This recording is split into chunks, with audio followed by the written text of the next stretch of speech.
Olá, bem-vindos a esta aula em que nós vamos falar sobre o produto misto entre três vetores u, v e w. Vamos inicialmente considerar um paralelepípedo, que é uma figura sólida, é um bloco em que as faces opostas são paralelas. Vamos considerar, por exemplo, aqui nesta figura, A, B, C, D, E, F, G, H. Esta figura aqui, A, B, C, D, E, F, G, H. Onde as arestas AB, CD, EF e GH são paralelas entre si, e também observa-se o paralelismo entre as arestas AE, BF, CG e DH. Observem esses três vetores U, V e W dispostos dessa forma. Nós dizemos que eles determinam este paralelepípedo ABCD, EF, GH. Reparem que para que isto aconteça, eles precisam ser não coplanares. Eles não podem ser coplanares. Vejam que dois deles, o I e V, aqui estão determinando o plano que contém o paralelogramo ABCD. Num paralelepípedo, cada face é um paralelogramo. Observe, por exemplo, que esses vetores U e V, eles estão determinando este paralelogramo ABCD. A altura desse paralelepípedo, como a altura de qualquer paralelepípedo, é a distância entre duas bases opostas. Nesse caso, ABCD e EFGH são duas bases opostas. Eu chamei de H a distância entre elas, que portanto é a altura desse paralelepípedo. Antes de mais nada, é bom que se informe que o volume de qualquer paralelepípedo é dado pelo produto da área da base por sua altura. Para calcularmos, portanto, o volume desse paralelepípedo ABCDEFGH, precisamos calcular a área dessa base aqui, que nós já sabemos, mediante a norma do produto vetorial U por V, né? E multiplicar essa área dessa base pela altura H. Veja, entretanto, que a altura H desse paralelepípedo, que é a mesma que essa aqui, essa figura aqui é um retângulo, né?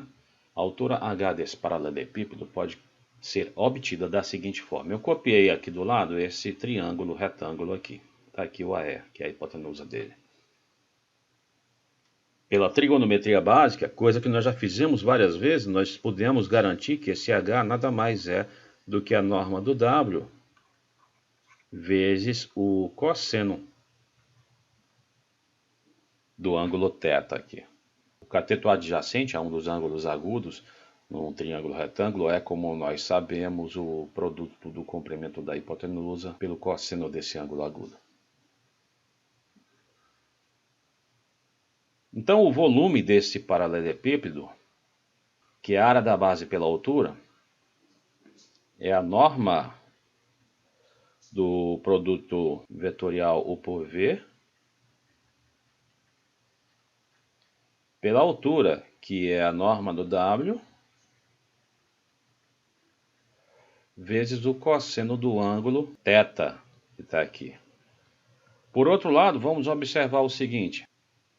É o cosseno do ângulo entre W e esta reta aqui, que é perpendicular.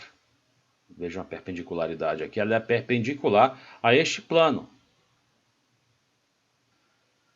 E, portanto, θ é o ângulo entre o vetor W e o vetor U vetorial V, porque U vetorial V é o vetor perpendicular ao plano dessa base ABCD.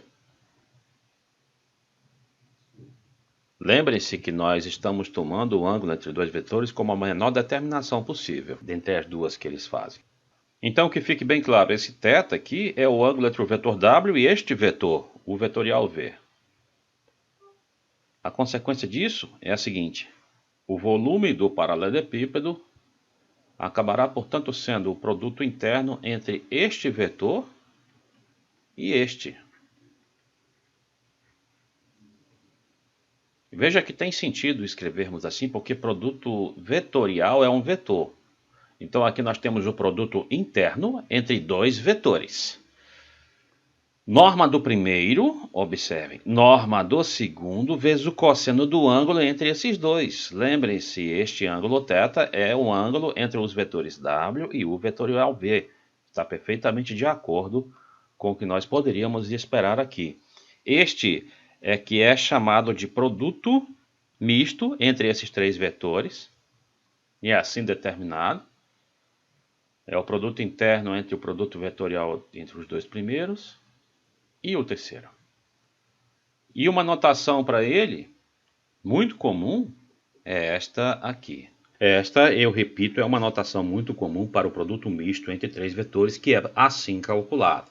E que geometricamente, como nós expusemos aqui, ele nos fornece o volume do paralelepípedo gerado por esses três vetores. Ora, um paralelepípedo só pode ter volume quando ele tem base e tem altura. Se algum desses dois elementos for nulo, ele terá volume nulo.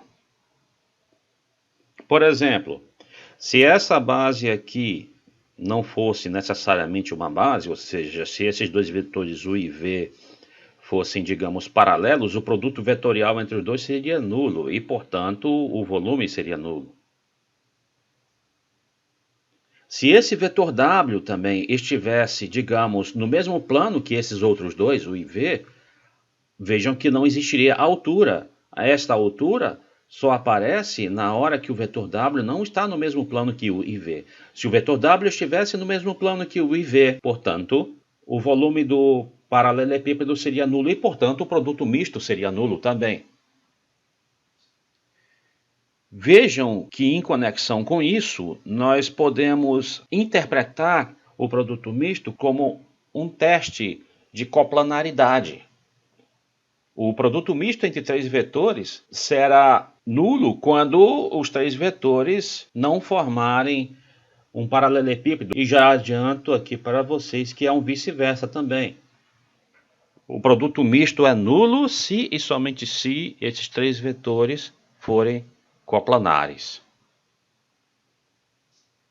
É um bom teste, portanto, para a coplanaridade. A melhor das características aqui do produto misto é que você, assim como no produto vetorial e no produto interno, você também pode calcular o produto misto através das coordenadas dos vetores. Eu não vou demonstrar, vou apenas exibir aqui de que forma isto é feito.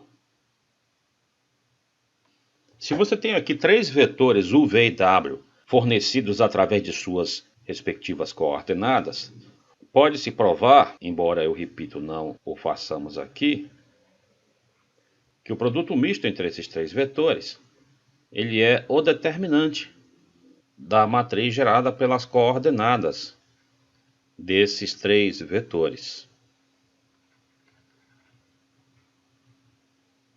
Geometricamente, vamos nos lembrar que o produto misto nos fornece o volume do paralelepípedo gerado pelos três vetores.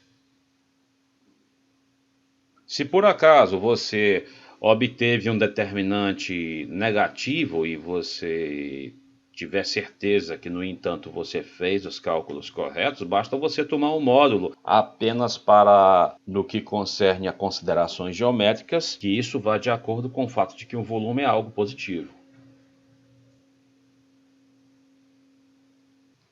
O exemplo mais simples aqui que nós podemos pegar é o exemplo desses três vetores I, J e K dos versores aqui.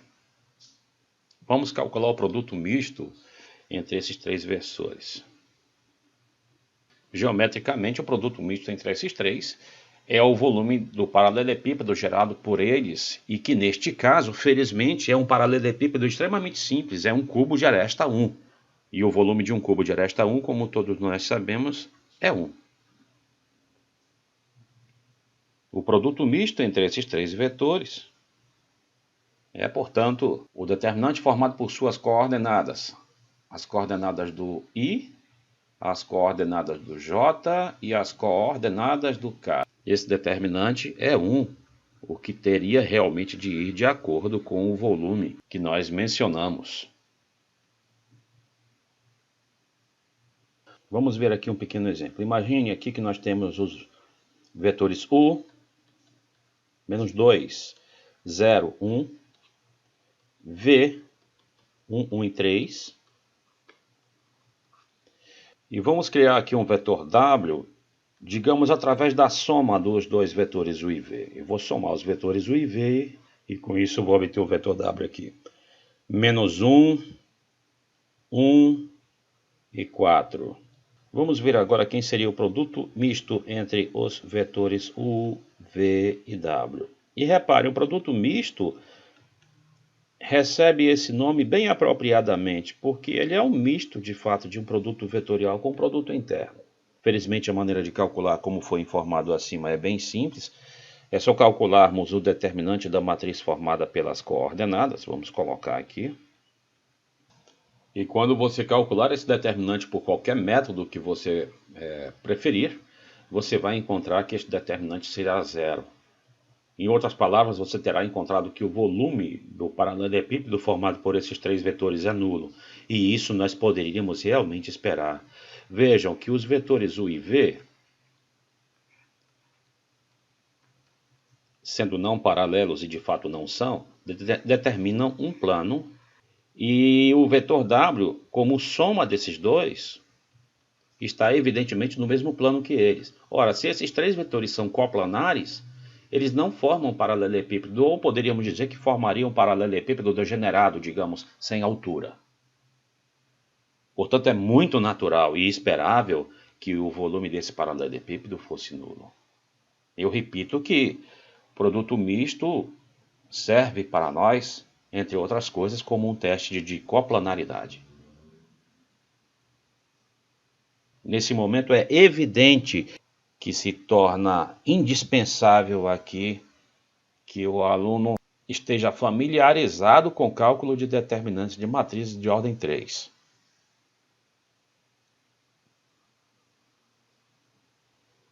Na próxima aula nós vamos verificar alguns exemplos de produto misto.